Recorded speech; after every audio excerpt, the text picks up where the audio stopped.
السلام علیکم ویورز، آج آپ دیکھ رہے ہیں حصن المسلم، جو دعاؤں کی ایک چھوٹی سی کتاب ہے۔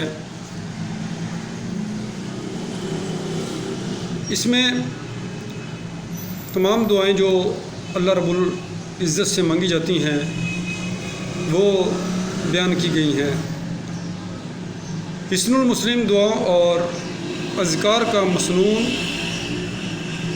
مسنونہ اور ایک مختصر اور جامع مجموعہ ہے، جس میں مؤلف نے مکمل نماز، ضروری اذکار اور دعائیں جمع کر دی ہیں۔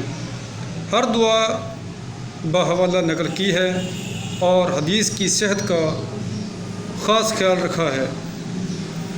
صحیح بخاری اور مسلم کی احادیث کی صحت پر تو امت کا اتفاق ہے، جبکہ دوسری کتب سے وہی احادیث نقل کی گئی ہیں جنہیں کسی مشہور محدث نے صحیح قرار دیا ہے۔ اس سلسلے میں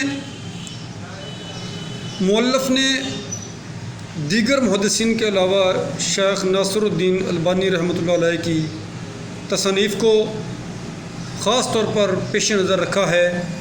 صحیح ابو داؤد، صحیح ترمذی، صحیح نسائی اور صحیح ابن ماجہ سے مراد شیخ کی ان کتابوں سے جمع کیے ہوئے صحیح احادیث کے مجموعے ہیں۔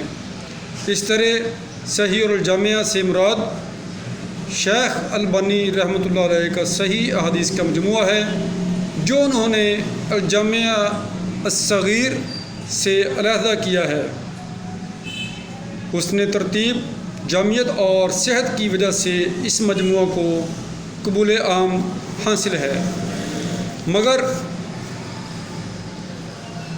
کتاب میں اعراب نہ ہونے کی وجہ سے دعاؤں کو صحیح یاد کرنا مشکل تھا اور دعاؤں کے ترجمے کی ضرورت تھی۔ ذکر کی فضیلت: فاذکرونی اذکرکم واشکروا لی ولا تکفرون۔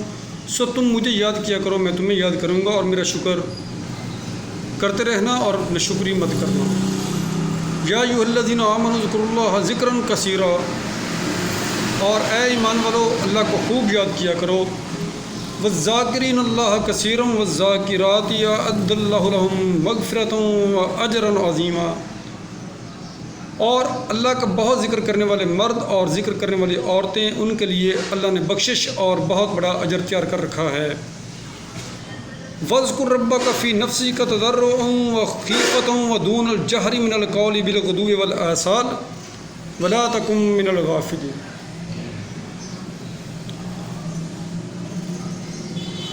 اور اپنے رب کو دل ہی دل میں عاجزی اور خوف سے اور پست آواز سے صبح شام یاد کرتے رہو، اور دیکھنا غافل نہ ہونا۔